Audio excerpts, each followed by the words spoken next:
기도하겠습니다. 하나님 아버지, 사도행전을 마치면서 바울이 마지막에 이방인에게 보내졌다고 한 의미를 이 아침 깨닫게 하여 주시옵소서.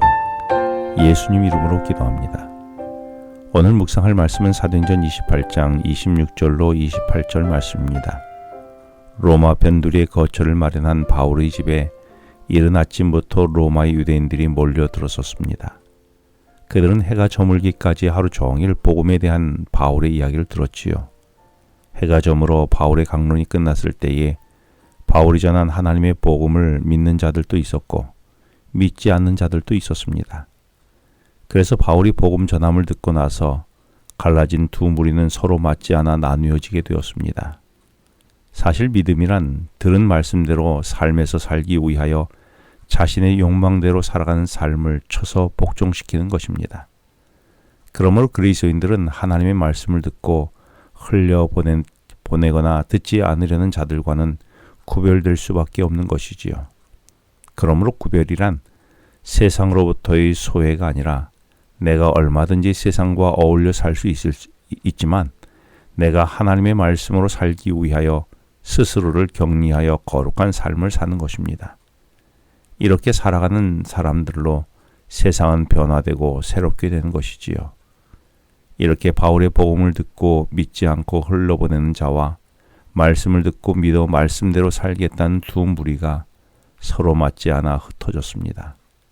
이어지는 26절부터 28절까지 말씀은 그 이후에 바울이 이사야 선지자를 통해 주셨던 이사야 6장 9절로 10절 말씀을 인용하여 주신 말씀입니다.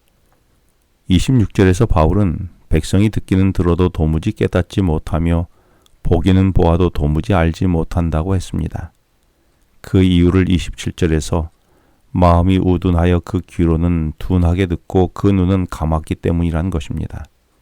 그래서 바울은 이어서 그들이 돌아온다면 눈으로 보고 귀로 듣고 마음으로 깨닫도록 도와줄 것이라고 말합니다. 바울은 백성들이 하나님의 말씀을 귀로도 듣고 삶으로도 들으면 하나님께서 그들을 영원히 구원하실 것이지만 하나님의 선민임을 자청하는 유대인들이 하나님의 말씀을 아예 귀로도 들으려 하지 않았다는 것입니다. 그래서 바울은 이 복음이 이제는 선민인 유대인들을 넘어 이방인에게 전해질 줄 알라는 것입니다. 이방인은 하나님의 말씀을 최소한 귀로는 들을 것이기 때문이었지요.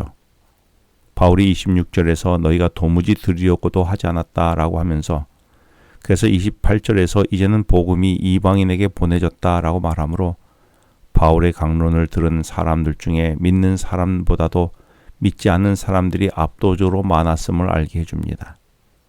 그런데 중요한 것은 이처럼 바울이 전한 복음을 많은 사람들이 듣지 않았다고 말하는 바울의 이야기가 28장으로 구성된 사도행전의 결말이라는 것입니다.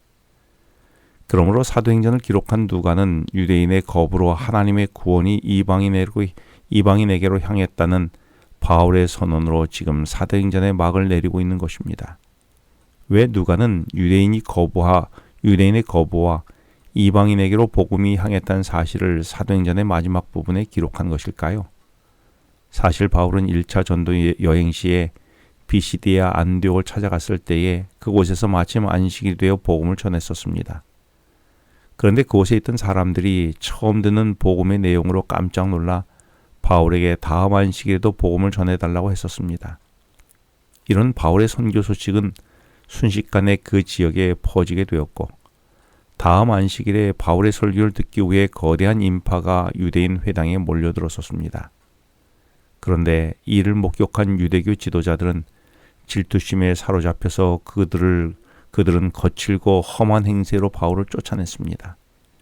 이때의 상황과 바울의 태도를 사도행전을 기록한 누가는 사도행전 13장 45절에서 48절까지 해서 기록하기를 유대인들이 그 무리를 보고 시기가 가득하여 바울이 말한 것을 반박하고 비방하거늘 바울과 바나바가 담대히 말하여 이르되 하나님의 말씀을 마땅히 먼저 너희에게 전한 것이로되 너희가 그것을 버리고 영생을 얻기에 합당하지 않는 자로 자처하기로 우리가 이방인에게로 향하노라.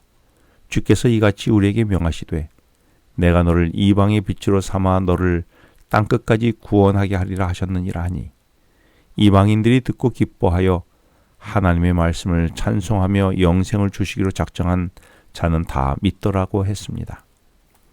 바울은 자신을 배척하는 유대인들에게 연연해하지 않고 내가 너를 이방의 빛으로 삼아 너로 땅끝까지 구원하게 하리라는 이사야 49장 6절을 인용하며 비시디아 안디옥의 이방인들에게 복음을 전했고 그곳에 많은 이방인들이 구원을 얻었습니다. 2차 전도 여행 때에도 고린도에서 유대인 회당에서 복음을 전할 때에 사도행전 18장 4절로 6절에서 고린도에서 복음을 전할 때 마게도냐에서 실라와 디모데가 합류하여 하나님의 말씀에 붙잡혀 가르칠 때에 유대인들이 회방하자 바울은 먼지를 털며 너희 피가 너희 머리로 돌아갈 것이라고 말했습니다. 그러면서 이후에는 이방인에게로 가리라 고 했죠. 이처럼 고린도에서 회당의 유대인들이 적개심으로 배척할 때 미련 없이 회당을 떠나며 이후로는 자신은 이방인에게로 향할 것이라고 했습니다. 이처럼 바울은 이방인을 위한 택한 그릇이었으며 이방인을 위해 항상 전도하기 위하여 자신의 생을 바쳤던 것입니다. 주님은 유대인이나 헬라인이나 모두 사랑하십니다. 사도행전을 마치면서 오늘 본문은 우리의 선교 지도 어디인지를 알려주고 있습니다. 내가 그동안 금기시했던 이방인은 누구입니까? 이방인들을 향한 증인으로 나도 살아야 하지 않을까요? 기도하겠습니다. 하나님 아버지, 저로 그동안 선을 그었던 이방인들 향해 선교의 폭을 넓히게 하여 주시옵소서. 예수님 이름으로 기도합니다. 지금은 개인 기도 시간입니다. 오늘 주신 말씀을 묵상하면서 주어진 기도 제목과 개인 기도 제목을 놓고 기도하시겠습니다.